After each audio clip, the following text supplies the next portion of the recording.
I came down from Vancouver Island yesterday, and it was so rainy and windy, I hardly made it off Vancouver Island on the float plane.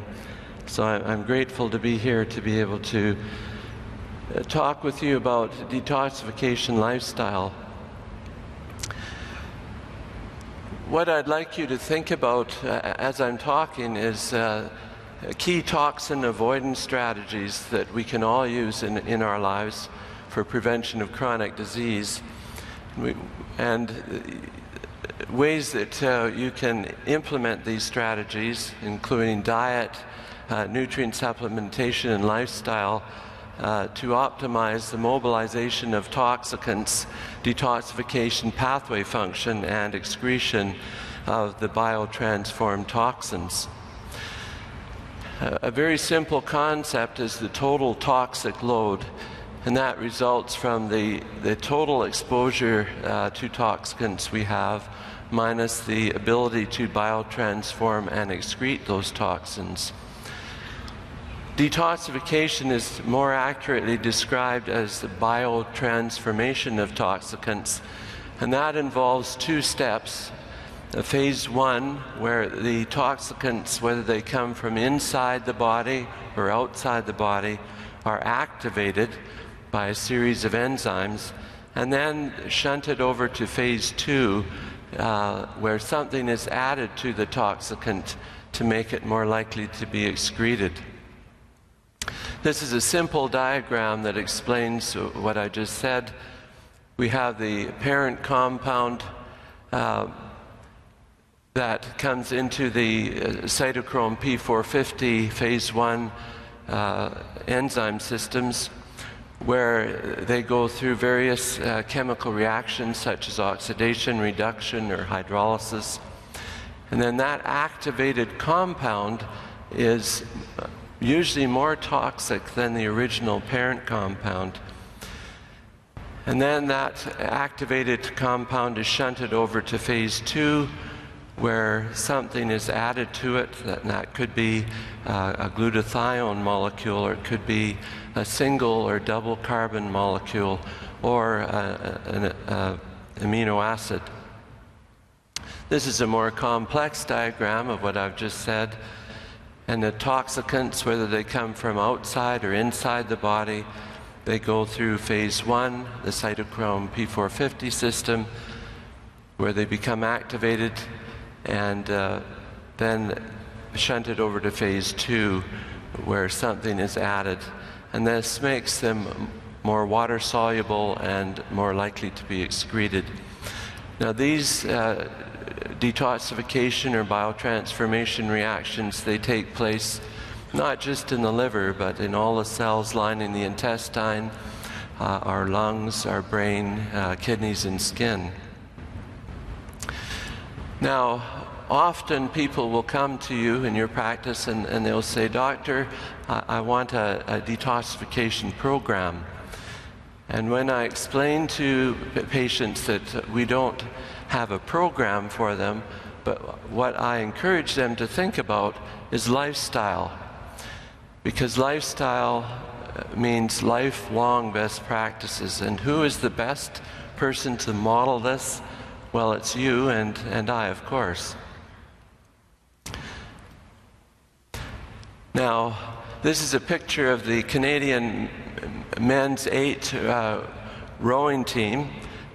They were in the Olympics, and they won gold in Beijing in 2008 and silver in London in 2012. So why would I be bringing this up in a detoxification lifestyle lecture? Well, just as it takes 8 elite athletes pulling together to win gold, it takes many great strategies working together to succeed in this detoxification lifestyle. So we'll be talking about the various rowers in this lecture, and you can pretend that you are the owner or manager of the boat, and then you must choose who is going to row on your team. So you want detoxification lifestyle gold. So the first rower is we want to reduce our exposure and reduce our toxic load. So we all know that we should reduce the use of pesticides and herbicides in homes and garden. And here's a list of foods, with strawberries being at the top and cucumbers at the bottom as far as pesticide content. We want to consider eating organic whenever possible, especially when it comes to meat and dairy. We need to be cautious about our consumption of fish, because a lot of the fish these days is contaminated with mercury and chemicals and so on. We want to drink as pure and high quality water as possible, and we want to not have these in our teeth. And this is a picture of dental amalgams. They should be called mercury amalgams. How many here in the audience have mercury amalgams in their teeth? And how many here would have root canals in their teeth? It's interesting, usually more hands go up for the root canals than mercury. I think that things are changing. More people are aware of the mercury, but we shouldn't ever have this highly toxic compound in our mouths, because when mercury is in this alloy in the teeth, it off-gases and comes into us. And root canal teeth, they're generally dead, and any place in the body where we have dead tissue, it's like a magnet for bacteria to move in and thrive. And then these bacteria, usually anaerobic, produce a series of toxicants or poisons that can cause raging disease elsewhere. We want to make sure that we're using natural cosmetics and nail polishes and fragrances, if at all, non-toxic cleaning agents, non-toxic building materials, and we want to limit our exposure to electromagnetic radiation as much as possible. And the case study at the end of this lecture will amplify this. There's a growing body of research worldwide showing the harmful effects of exposure to electromagnetic radiation. Dr. Deborah Lee Davis is one of the leaders in the US, researchers and writers and lecturers on this topic. 2 years ago, I was privileged to be asked to be a co-writer of this chapter in the textbook Advancing Medicine with Food and Nutrients in the second edition. The chapter is Electromagnetic Hypersensitivity and Implications for Metabolism. And in that chapter, I point out that an important aspect of the detoxification lifestyle is the elimination of abnormal electromagnetic fields and the restoration of balance in the body's innate electromagnetic grid, which is also called the living matrix. Highly effective tools have been developed to assist the body in balancing this living matrix, such as biofeedback when combined with focused field stimulation or on-demand. Another thing that we need to do is breathe clean air, and we should have filtering systems in our homes and offices. So here's the top 10 lifestyle choices to decrease toxin exposure. Rower number 2 in the detox lifestyle gold team, we want to optimize the biotransformation of toxicants. So we want balanced and effective phase 1 and phase 2 detox. This is the worst case scenario where you have upregulated phase 1 and downregulated phase 2. So the toxicants, as they're coming through phase 1 in this scenario, they're whistling through those enzymatic pathways too quickly. And these activated toxicants build up in the middle there and overwhelm the phase 2 detox pathways. Sometimes genetically people are designed for poor phase 2 detoxification. Sometimes it's a matter of upregulated phase 1. So in order to optimize biotransformation and balance biotransformation, we can easily use nutrition to support phase 1 and phase 2. And we also want antioxidants to quench the free radicals produced from phase 1 and phytonutrients to induce phase 2. So for phase 1, broad spectrum nutritional support is important. We get this mostly from food.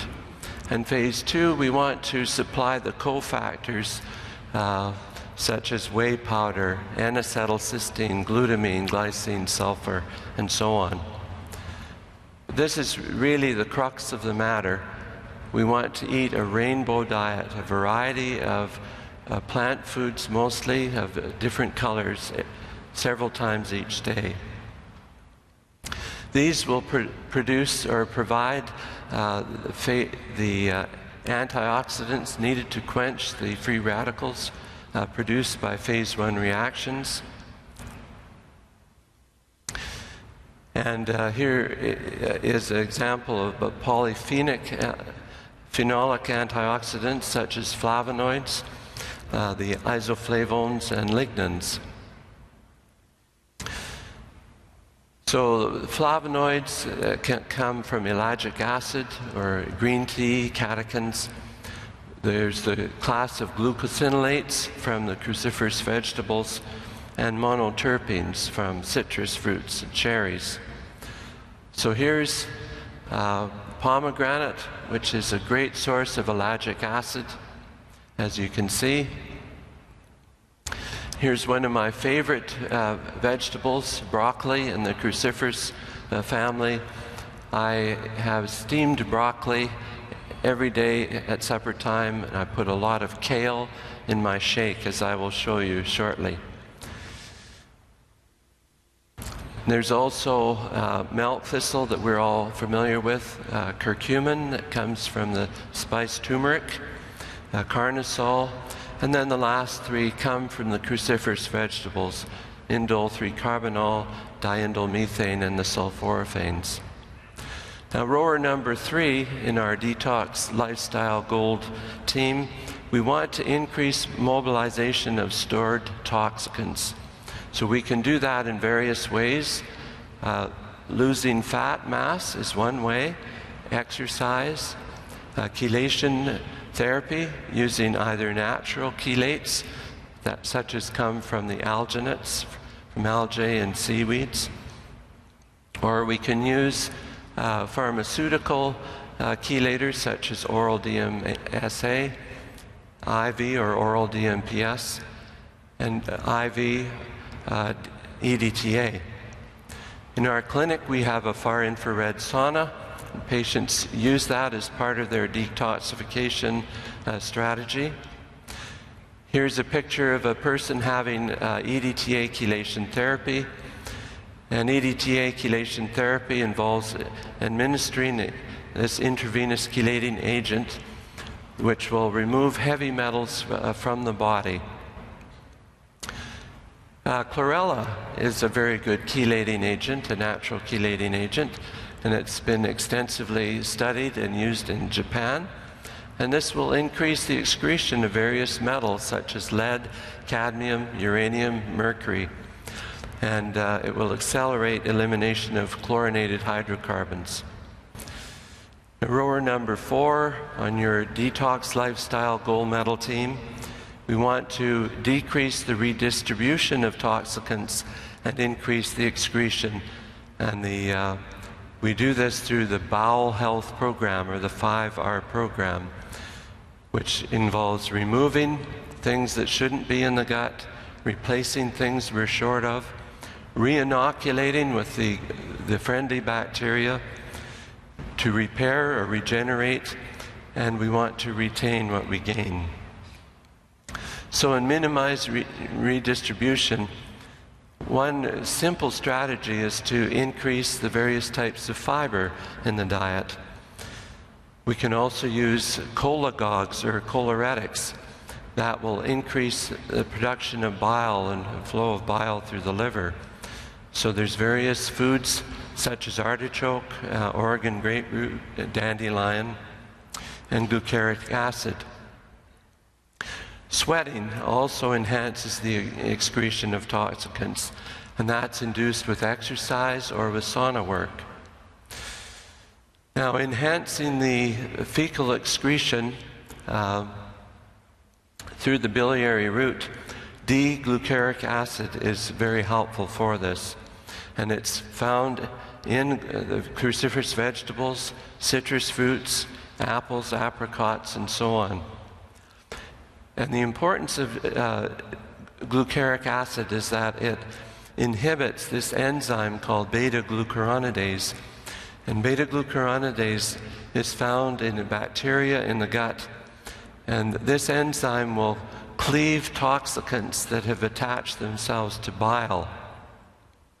And then those toxicants can then be recycled back into the body. So adding D-glucuric acid helps to control this enzyme beta-glucuronidase. Now, the Institute for Functional Medicine has spent years working on a system to help us think critically when we have these complex cases come into our office. And this model is called the Functional Medicine Matrix. And on the right side, you will see there's various clinical imbalances.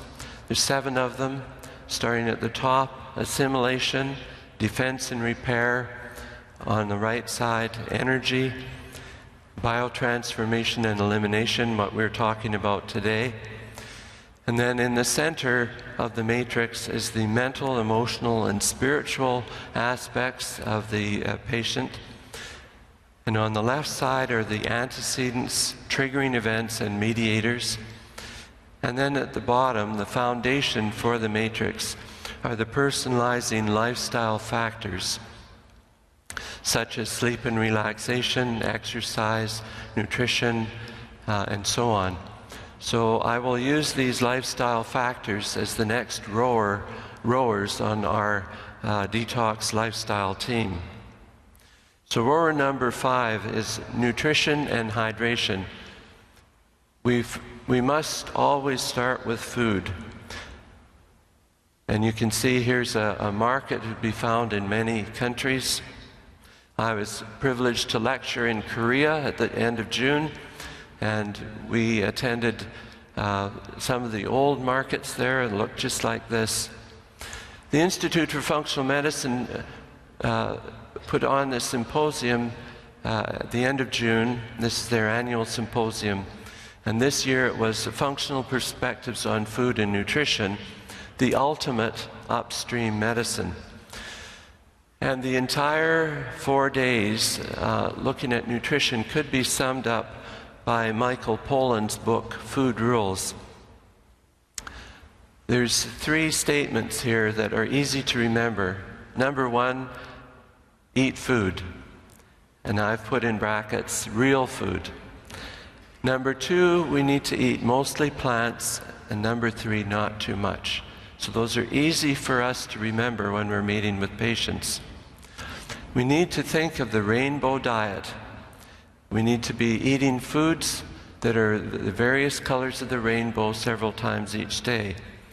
So foods that are red, orange, yellow, green, blue, purple, black, white, tan, and brown. This is very easy to remember when we're preparing meals. Now, I've written a paper called Nutritional Aspects of Detoxification in Clinical Practice, and that will be published soon in Alternative Therapies in Health and Medicine. And it goes over this whole issue of nutrition and detoxification in great detail.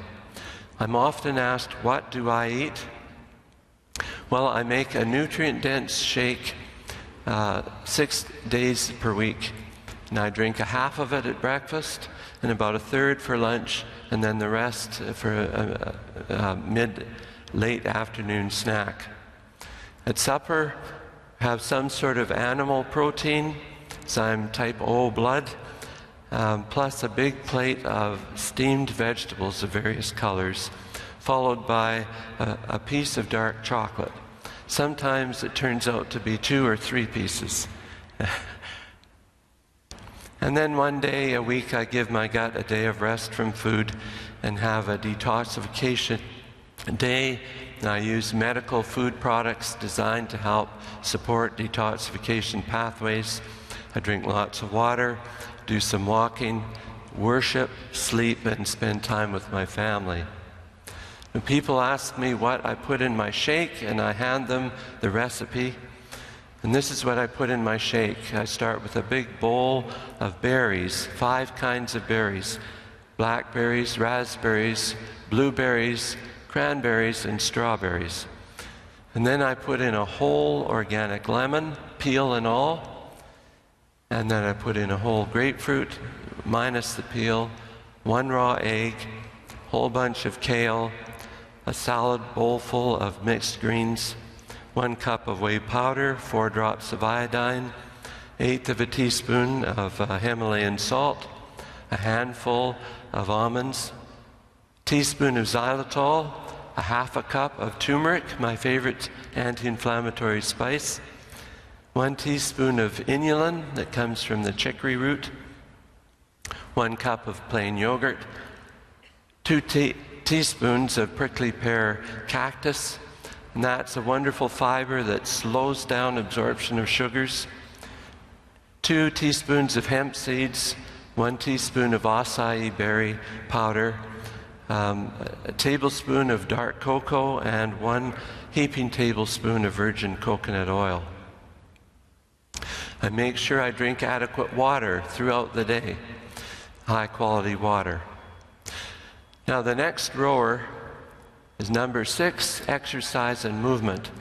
And there are a growing number of articles published showing how important exercise is to help us detoxify from heavy metals and chemicals. Now, people often ask me, patients ask me, "Doctor, what do you do for exercise?" So I tell them that I follow the program developed by Dr. William Evans called AstroFit, eccentric resistance training, which is about 15 to 20 minutes 3 times a week, and then interval training 15 minutes 3 times a week. And then I stand on my whole body vibration machine 1 or 2 times a day, and I do all my stretching and floor exercises while I'm vibrating at 40 cycles a second. So here's me doing my eccentric resistance training. And this only takes me about 12 to 15 minutes 3 times a week. And then I finish with my famous shake, and you can see it's a yellow-orange color from turmeric, that great anti-inflammatory spice. So the last 2 categories on the personalized lifestyle factors, rower number 7, stress and resilience, relationships and networks. As we go through life, all of us need to learn to love God, to love others as we love ourselves, and to walk in forgiveness. Dr. Mimi Guarneri, who is the founder of the Scripps Center for Integrative Medicine and integrative cardiologist, she gave a lecture on this topic in 2012 at the IFM Symposium. And one thing she said I will never forget. She said, "You have to do your forgiveness work. You can eat all the Brussels sprouts, kale, broccoli, and everything else you want. But if you are eating it with anger in your heart, with revenge and hostility, it is not going to help you one bit." And how true that is, and we see this all the time in our patients who choose not to forgive. Dr. Guarneri talked about the Stanford University Forgiveness Project headed up by Fred Luskin. And they found that forgiveness allows a feeling of peace that emerges as you take hurt less personally, you take responsibility for how you feel, and you become a hero instead of a victim. They found that forgivers had greater optimism, less anger, less stress, and they felt healthier at the end of the study. Now, the last rower, and very important, is sleep and relaxation. So rower number 8 in your detox lifestyle gold-winning team is sleep and relaxation. And there are, again, more and more papers being published about this important subject. This paper was published 2 years ago called Circadian Regulation of Hepatic, Endobiotic, and Xenobiotic Detox Pathways, Time Matters. They found that endobiotic and xenobiotic metabolism occurs under circadian regulation through the suprachiasmatic nucleus, which is the master oscillator of the brain, called the SCN. The SCN entrains organs via environmental light cues through our eyes and input from food composition and intake. Circadian rhythm of the liver depends on SCN input from the brain, signals from endocrine tissues, and the time and type of feeding and xenobiotic intake. They found also that jet lag, shift work, and dysfunction of core clock genes would lead to changed periods of activity, sleep disorders, disturbed glucose homeostasis, breast and colon cancers, and metabolic syndrome. So sleep and relaxation are very important members of the detox team. So I'll end this lecture with a short case study. The woman with complex regional pain syndrome. And each of us, as we develop our practices of integrative functional medicine, we will become like detectives, like the Sherlock Holmes. So the case of the woman with complex regional pain syndrome. This is a 17-year-old young woman that I met 2 or 3 years ago, a grade 12 student with complex regional pain syndrome in her right leg. 3.5 years earlier, she had a minor injury to her right knee while playing basketball. The right patella became swollen and painful over the following 6 weeks, and the pain spread down her leg to her foot, and conservative measures failed. So she was referred to a sports medicine doctor who ordered an MRI. That was normal. She went on to see 2 orthopedic surgeons who prescribed more conservative measures, such as analgesics, steroids, NSAIDs, antidepressants. She ended up on long-acting and short-acting morphine, and also on pregabalin. She went and saw a neurologist who made the diagnosis of CRPS. She also went to many what we call alternative practitioners: acupuncture, physio, chiropractor, massage, naturopath. She had cold laser for 12 sessions, all with no improvement. She saw 2 pain specialists and was given 10 lumbar sympathetic blocks at 2-month intervals, which gave minimal relief of pain. Now, I've learned over the years that taking an environmental history is very important in these complex cases. So her environmental history, she'd had no unusual exposure to metals or chemicals. I looked in her mouth, there was no mercury amalgams, but she frequently used a cell phone, held it to her head, many calls each day. There were 2 cordless phones in her home, as well as industrial-grade wireless in her school, and residential-grade wireless in her home. Physical exam, she walked with a limp on the right. Her blood pressure, you can see, was low, 88/60. Her right lower leg and foot were a slight dusky color and cool to touch. There was mild edema in the right lower leg and foot, and the skin was tender and quite sensitive to touch. She had 14 out of 18 tender points that were positive, and her skin was dry. Interestingly, all her lab tests were within normal limits. She had many imaging studies, x-rays, MRIs, lumbar spine, pelvis, and right knee within normal limits. She had a bone scan that showed increased activity in hyperemia in keeping with a traumatic arthropathy or CRPS. A venous Doppler study of her right leg was negative. So based on all of this, I set up a simple treatment program, put her on an anti-inflammatory alkaline type diet, fish oil, 6 capsules per day in split dose, very high dose of oral curcumin, almost 8 grams per day in split dose with food. And then we gave her biofeedback focused field stimulation using our OnDemand unit, a brilliant unit. We gave her 2 one-hour sessions per week, and we combined that with cold laser over 5 weeks. And then I had her decrease her exposure to electromagnetic radiation, personal use and at home and school. Results: within 2 weeks of starting the treatment program, she was pain-free.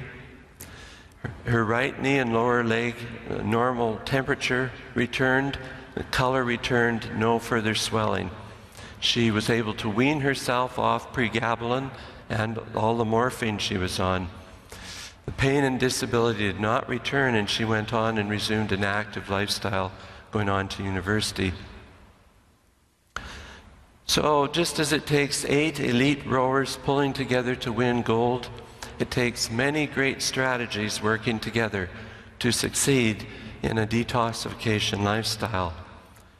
So today we've talked about the various rowers on your detox lifestyle gold team. Rower number 1, reduce toxic load, minimize exposure. Reduce number 2 is optimize biotransformation, phases 1 and 2. Rower number 3, we want to increase mobilization of stored toxicants. Number 4, decrease redistribution and increase excretion. Number 5, the foundational importance of nutrition and hydration. Number 6, exercise and movement. Number 7, stress and resilience, relationships and networks. And number 8, sleep and relaxation. Thank you very much, and I would like to mention that there is a workshop tonight on cellular detoxification and OnDemand. You can look that up in your program. You'd be welcome to attend. We'll be talking about cellular detoxification in much more detail. Thank you very much. Thank you, Dr. Cline.